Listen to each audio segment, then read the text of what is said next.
নমস্কাৰ বন্ধুসকল, মই সতীশ আৰু আপোনালোকে চাই আছে SB Assam valley YouTube channel.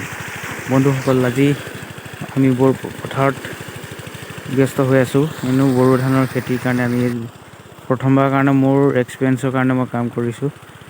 বৰ্তমান যিবোৰ হাল কোৰ বাই জাবৰ জোঁথৰ লৈ অলৰেডি পানী সিঁচি থকা হৈছে আৰু হাল বাবৰ কাৰণে, আৰু বৰ্তমান এয়া মেচিন চলাই পানী দি থকা হৈছে।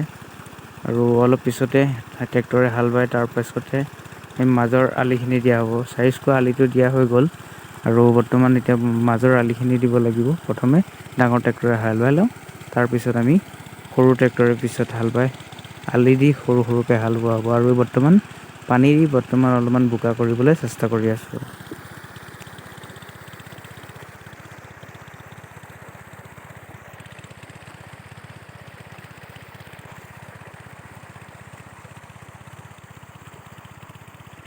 আৰু এইফালে চাৰিওফালে পৰিৱেশটো চাওক, কিমান সুন্দৰ এটা পৰিৱেশ হৈ আছে। হালধীয়া সৰিয়হ, আলু, সেউজীয়া পৰিৱেশ। আৰু এইফালে এয়া পানীটো বাহিৰলৈ গুচি আহিলে। পানীটো নতুনকৈ আলি দিয়াৰ পিছত লিক কৰিছে, পানীটো বহুত বেছি বাহিৰলৈ গুচি আহিলে আৰু সেইবাবে অলপ দিগদাৰ হৈছে বাৰু।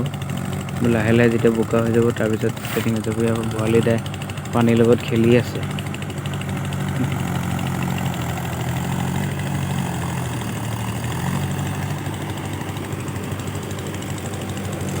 যিহেতু আমি গাঁৱৰ মানুহ, গতিকে গাঁৱত আমি খেতি পথাৰে আমাৰ জীৱন।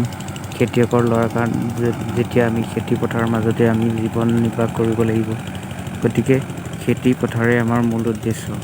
বৰ্তমান সময়ত সকলোবোৰ সামগ্ৰীৰ কিমান মূল্য বৃদ্ধি হৈছে, গতিকে সেই মূল্য বৃদ্ধি ৰোধ কৰিবৰ কাৰণে আমি লাজ কৰিলে বা হাত সাবটি বহি থাকিলে নহ'ব। আমি খেতি পথাৰত নামি পৰিব লাগিব। আৰু খেতি পথাৰ নকৰিলে আমাৰ পেট নচলে বা পেট নভৰে। আৰু বৰ্তমান যিহেতু বজাৰত বস্তুৰ মূল্য জুই চাই দাম হৈছে, গতিকে আমি নিজে কৃষি কৰি নিজৰ জীৱনটোৰ কাৰণে আমি চেষ্টা কৰিব লাগিব। এনেদৰে আমি নিজৰ জীৱিকাটো আমি বা নিজৰ পেট প্ৰবৰ্তাৰ কাৰণে আমি খেতি কৰিবই লাগিব। গতিকে জয় জৱান জয় কিষাণ।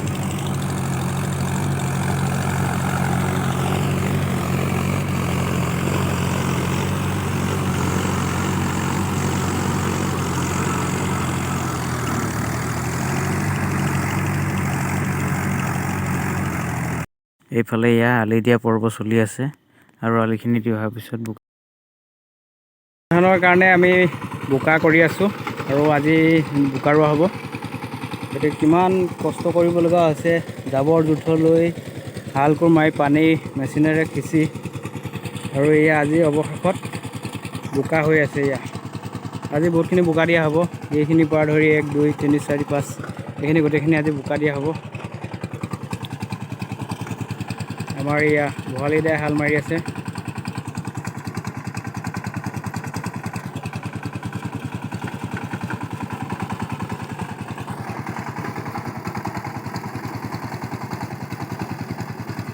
পুৰা মাৰি আছে।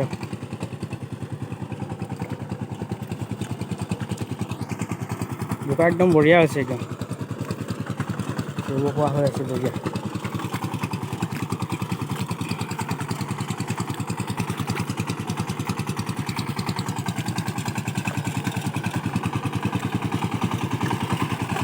আৰু ইফালে এয়া এইখিনি আলু কৰি থকা আছে এইখিনি, আৰু এই দূৰলৈ এইখিনি সৰিয়হ সুন্দৰকৈ ফুলি আছে একদম।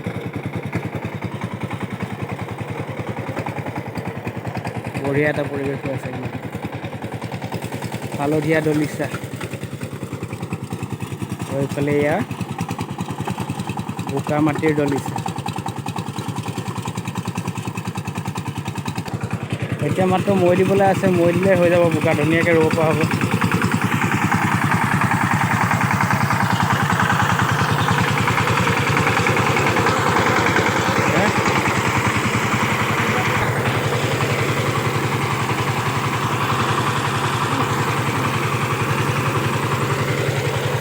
এইটো এতিয়া বন্ধ কৰি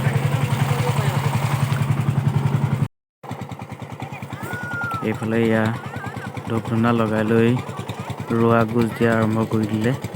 আৰু আমাৰ ৰোৱনীসকলে অলৰেডি এডৰা মাটি ৰুই শেষ কৰিলেই। ইমান সৰু সৰু কঠীয়া, ইয়াত আধালৈকে পুতিয়ে গৈছে কঠীয়াখিনি। আৰু এয়া বোকাটো একদম ধুনীয়া হৈছে আৰু আমাৰ ৰোৱনী পূৰা বৰাবৰ মাৰি আছে।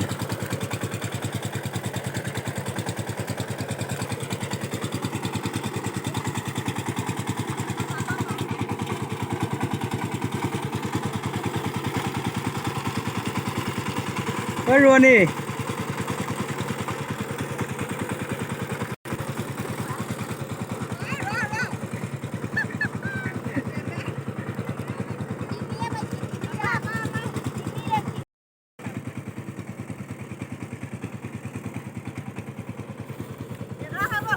ধুনীয়া হৈছে, এইটো ধুনীয়া হৈছে। ইয়াতে লহপহকৈ বাঢ়ি আহিলে হ'ল গাভৰু ছোৱালী বহা দি।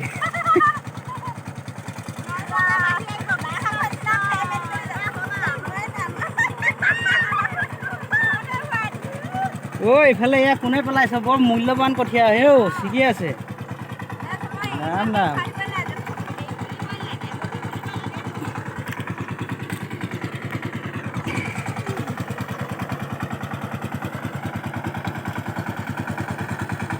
ৰুবলৈ কেনেকুৱা হৈছে?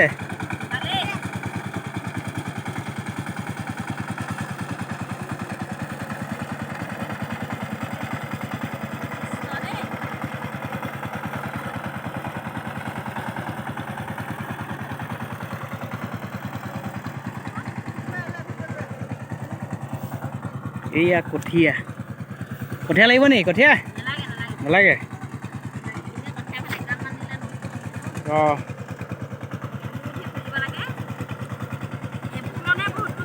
এইখিনি এতিয়া বহুত আজিৰ দিনটোৰ কাৰণে হৈ যাব চাগে।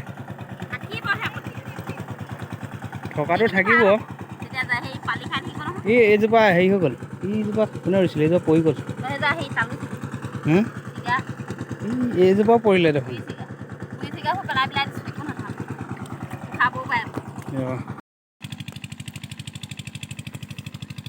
এতিয়া আমাৰ বড়ো ধানৰ খেতি ৰুই হৈ গ'ল আৰু এতিয়া ইয়াত পানী দিয়া আছোঁ। আৰু এই যিখিনি সম্পূৰ্ণ 12 বিঘা মাটি বড়ো ধানৰ খেতি লগোৱা হৈছে। আৰু লগতে এইবোৰ এয়া হ'ল আলু লগোৱা হৈছিলে। লগতে ধানখিনি যাতে গৰু গায়ে অনিষ্ট কৰিব নোৱাৰে, সেইবাবে আমি ধুনীয়াকৈ ইয়াত নেটৰ ব্যৱস্থা কৰি দিয়া হৈছে। এইখিনি ধুনীয়াকৈ চাৰিওফালে সম্পূৰ্ণ নেটৰ ব্যৱস্থা কৰি দিয়া হৈছে। আৰু এতিয়া সময়মতে পানী দি থাকিব লাগিব, সেয়েহে এতিয়া পানী দি থকা হৈছে। আৰু এইখিনি অলৰেডি পানী হৈছেগৈ আৰু এইফালে দৰখিনি বাকী আছে। আৰু এইখিনি দি লওঁ, তাৰপিছত লাহে লাহে সকলোখিনি কৰি গৈ থাকিম। আৰু